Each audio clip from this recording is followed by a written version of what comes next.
Hello, my name is Peter Parfitt and welcome to the New Brick Workshop. Well, my big birthday has arrived and so has my big birthday present. And I've got to thank so many people. I'm not going to do this publicly, but I know you all know who you are, and I'm really, really grateful. This under here is my brand new planing machine, which was delivered today by Axminster Tools and Machinery. Now, I thought we'd start with the unboxing. I've undone about 10 screws which are holding the top on, so let's have a quick look inside. And there we are. Whoa! Wow. Okay. Well, I must say this is really well wrapped up. I think what I'm going to have to do is to remove all of the packing material from the outside and leaving just the machine on its pallet. So I'm going to do that now. Now the actual frame around here is nailed together, but at the bottom there are screws again. So I've got a feeling I can undo the screws which go around the bottom and lift the rest of this plywood away. So I'm going to try that now. Although I've undone those screws, lifting this off as one entity is quite difficult. So I'm going to saw this side of it off and see what happens.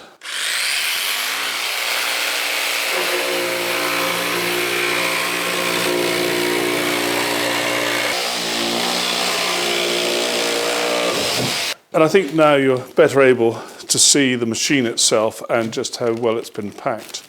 It's very similar in concept to my old machine, except this one has got spiral head cutters.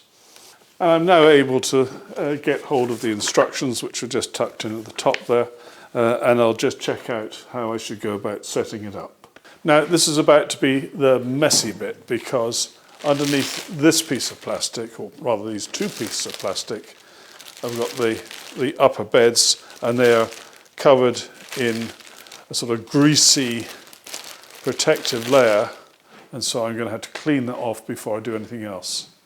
Now I'm going to use methylated spirits, but I don't know whether it's the best thing to use, but I'll just see how I get on. Actually, it does seem to be coming off quite nicely. You can see what it looks like.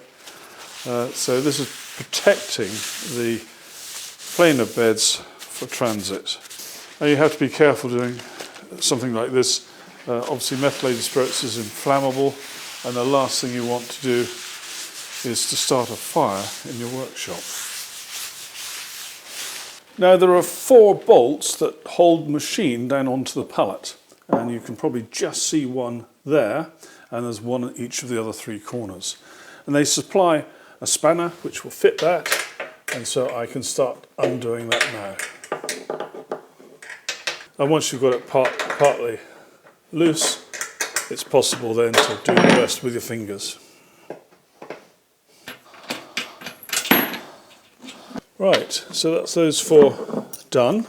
Now technically it's free to move, but of course it's going to be very heavy, so the next stage we have to do with some care. Now this machine weighs about 230 kilograms. I need to rotate this round so that the rear, which is that side there, is facing this way. And really one should do this with the greatest of care.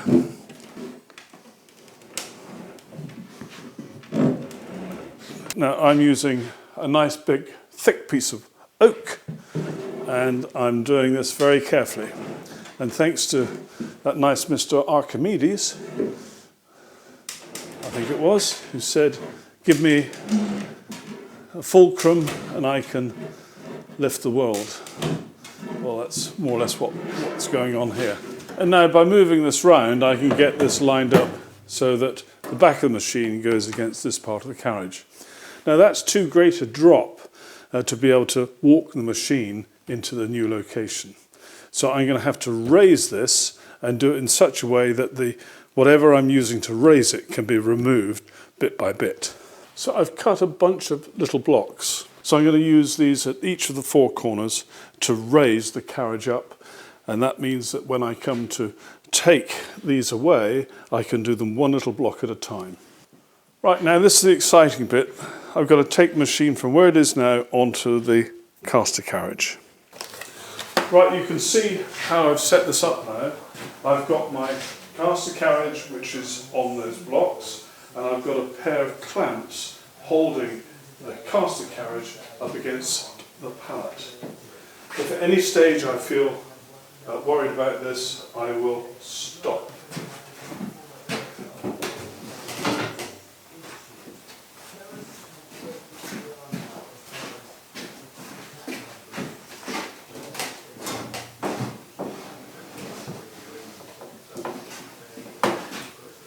And the risk is, if you do this yourself, is that if it goes wrong, the whole machine can topple over.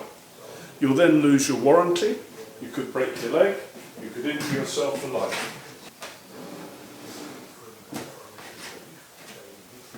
If you choose to do this, be it on your own head, this is something I've decided to risk. I don't want anybody else copying this. This is not the way that anybody else should do it. I just happen to be on my own. Get help to do it properly.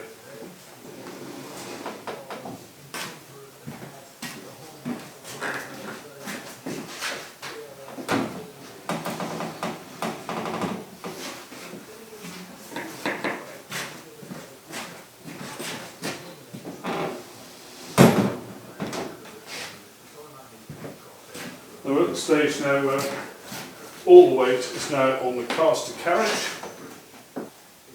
and all I have to do now is to centre the machine a little bit, but I'm going to use a bit of technology to do that.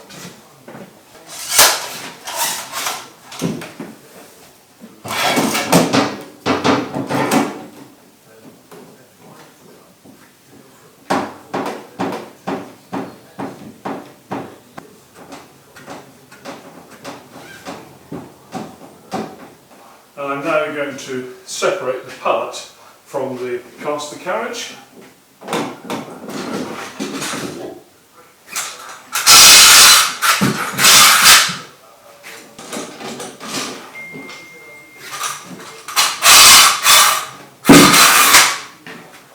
And now what I have to do is to remove one block at a time from each side until we end up with the machine sitting on the caster carriage and the casters themselves are on the floor. And the way I'm going to do this is fairly straightforward and simple. I'm going to take one block away, there and there, slowly lower this, very slowly, very carefully, go to the other end.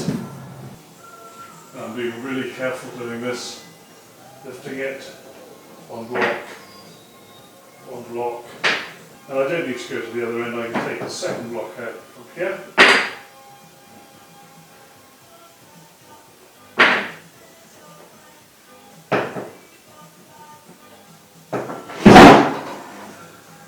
I think you saw what happened there. It did a bit of a slide, and it's about to come off.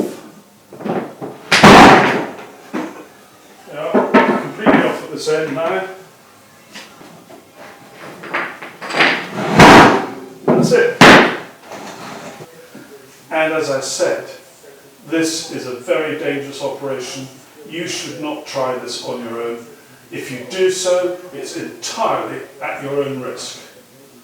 Perhaps you don't need to do this, but being an engineer, I always want to check things out before I run them for the first time.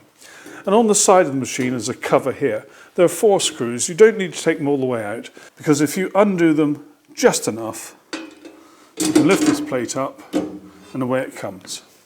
And what I want to check is that the belts are correctly in place and that they're tight. Yeah, these are perfect, absolutely no problem at all.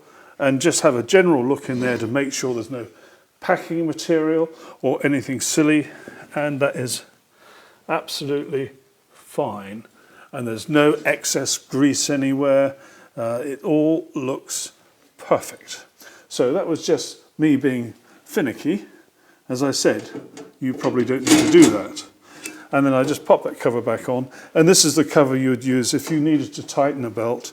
This is the cover you would release in order to do it. And on this side of the machine, this is where you would make the adjustments to get the tension on those belts absolutely perfect.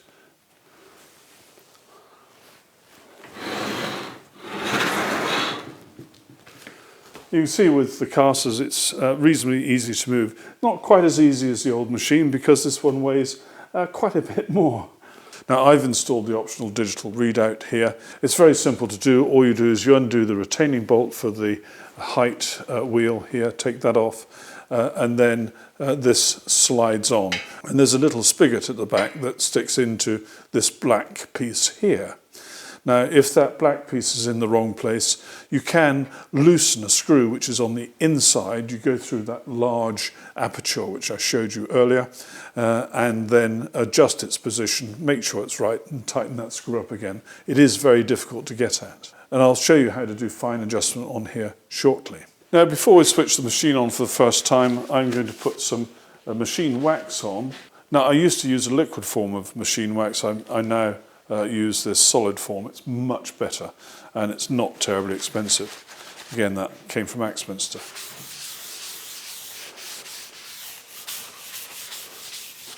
And basically you apply this to the beds. Now initially, of course, you're going to still get some of this blackness off here. Well, that's fine.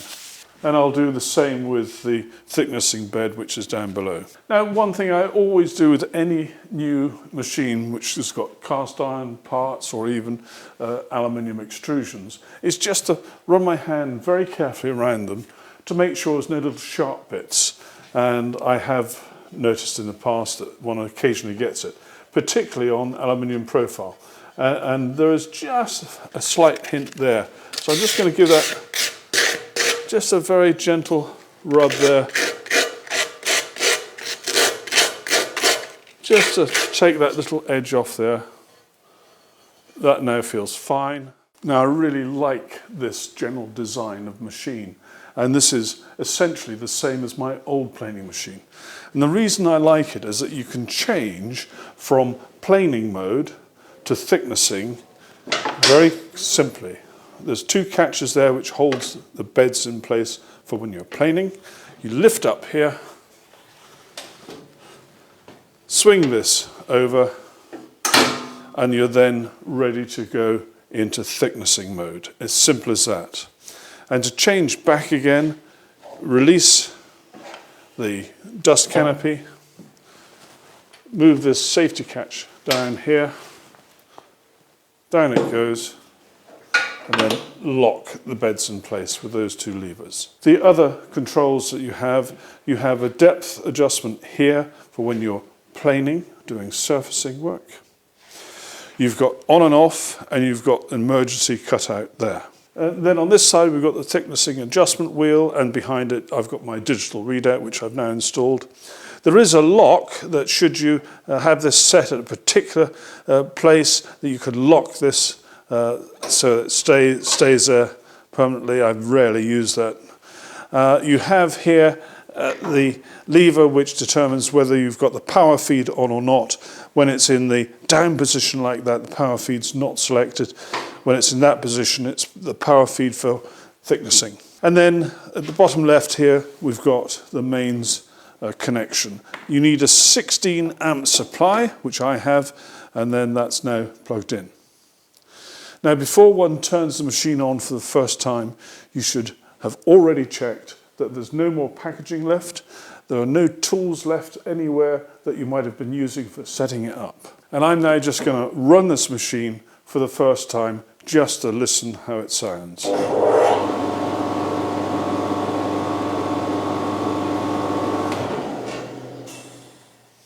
And that is super. There's no nasty noises. It's actually very quiet. It's a lot quieter than my old machine, which was another plus factor for me getting this one. Now I've got the bonnet up, as it were, now, so you can see what's going on inside. There is no power going to the machine, but in this situation it shouldn't be possible to start it anyway. Now this machine has the helical cutting block, and that means it's got 4 curved rows of 14 teeth, and they're going down here, as you can see.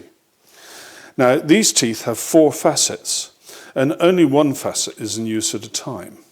So if you have a ding, if you hit a piece of something hard on a piece of wood and you get a little chip, the sort of thing that would then mean when you're planing you get a little mark on your wood, all you do is to find the particular cutter which has got the ding, loosen its screw, rotate it by 90 degrees, and then tighten it up. And if for some misfortune you have to do that 4 times, and they do supply 5 spares with this, so that's probably going to be good for a long time. And there are also some spare screws should they be required. They supply the tool as well, so everything you need comes with the machine. Now, the advantage of this helical cutting block is that it produces a better finish. The machine runs more quietly. The dust extraction is better. The maintenance of the cutting elements is far easier, as I've just described. So in so many different ways, this really does make this a very easy to use and easy to maintain machine. Now, I want to draw your attention to the dust hood, and this has a part in the middle here that moves, and if I just move it like this, you can see it's moving. Now, with my old machine, when you moved it from planing, this is the position it would be in if the bed was down for planing, and moved it then to the thicknessing position, that plate that we just saw would automatically move because it was weighted. This one doesn't automatically move, and I'm not sure why. It may be because the machine is brand new, but if it's in the wrong position, it will mean that the dust collection is not as good as it should be. And I have had a practice go with the machine, and I did discover that. Now, it's important to adjust the fence so that in the position as you see it now, it is absolutely spot on a right angle. Now, mine isn't quite there, so I'm going to adjust it. Now, in order to adjust it, the tools are provided. There's a little spanner, it's a 10mm spanner, and actually I'm using my own 5mm little hex key thing here, but again, that is supplied in the kit. And if I loosen these knobs, if you look here, you can see a cap screw, and there's a nut on the other side of it. There's a similar one here. The one at this side and the equivalent place here are for adjusting it for the vertical position. The one at the back is to adjust it for the 45-degree position. Now, I don't use 45 degrees, so I'm not going to bother with that, but we do need to get this set up for vertical. Now, I have made sure that my fence is in place and it's all locked in nice and tight. Now, if you're not familiar with these handles here, they're called Bristol knobs or Bristol handles, and if you lift them up, you can rotate this without turning the screw. But when it's down in that position, you can then loosen it or tighten it, as the case may be. I've made sure the fence is in the position I want it to be, and that both of these are tight. So I'm just loosening off both of those, and I now want to get this into the absolute upright position. Once I've got it in the upright position, I'm going to tighten the knob. That one's spot on. This one should also be spot on.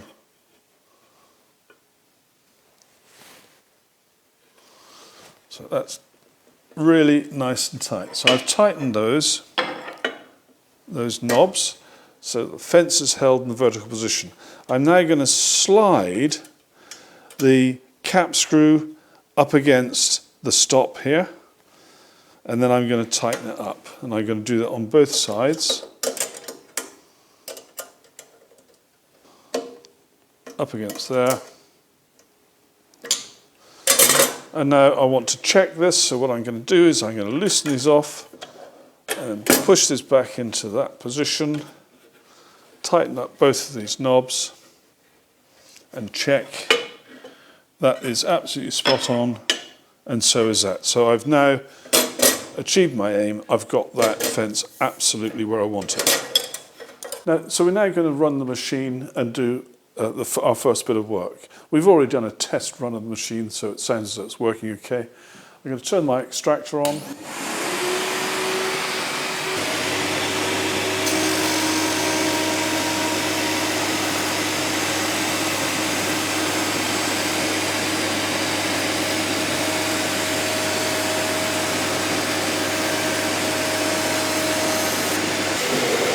I'm now I'm going to push this against the fence.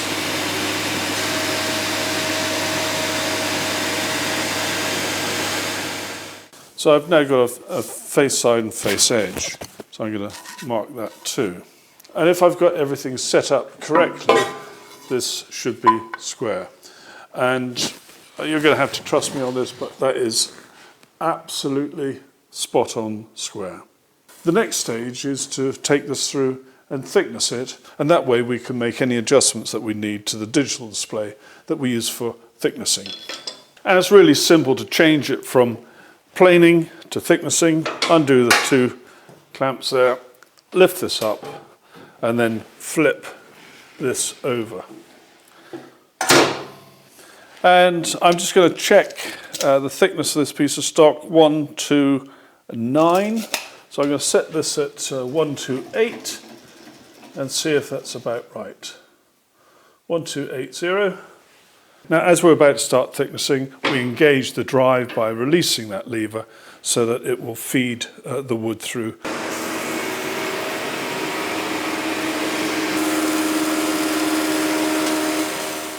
That was on 66. I'm just going to check this. It's 65.95. So let's now just pretend we've got to make an adjustment to this digital readout that we've got. Now, in order to make an adjustment, what you do is you find the little grub screw, and of course it just happens to be right underneath. Find a little grub screw and then undo it. You can then turn the shaft of the digital gauge with your finger and get it into the same reading that one had when one measured the piece of wood. And then tighten that up nice and tight. And I'm just going to put this little rubber collar back on there. You probably can't see it. Anyway, and that's that then adjusted. Now, I mentioned this piece here. What I've done is I've put a little bit of oil on the two places where it goes through this bit of steel here on either side. And I've moved it to and fro a few times, and now it moves just as it should. It automatically switches from one to the other.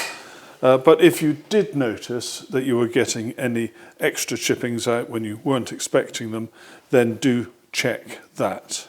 Now, I must tell you, I'm absolutely delighted with this planing machine. It really is superb. I have absolutely no hesitation in recommending it to you. It is expensive, and it's the sort of thing, it's a once-in-a-lifetime investment. Now, if you remember, there had been some discussion about using my pneumatic NVD 750 extractor with a planing machine.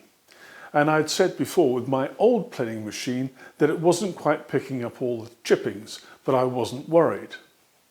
With this machine, even though it's a much wider bed, it's picking up 99% of the chippings. There's very little that's escaping. Now, I was told that this was the case with the spiral type or helical type cutter block, that they're more efficient at allowing the chippings to go through. In fact, there's a bit of extra draft created by the machine. It's also much quieter. The finish is superb. Setting this machine up was an absolute doddle. I had to make no adjustments to the machine at all. It was factory set, spot on. Many thanks for watching. Take care. Bye-bye.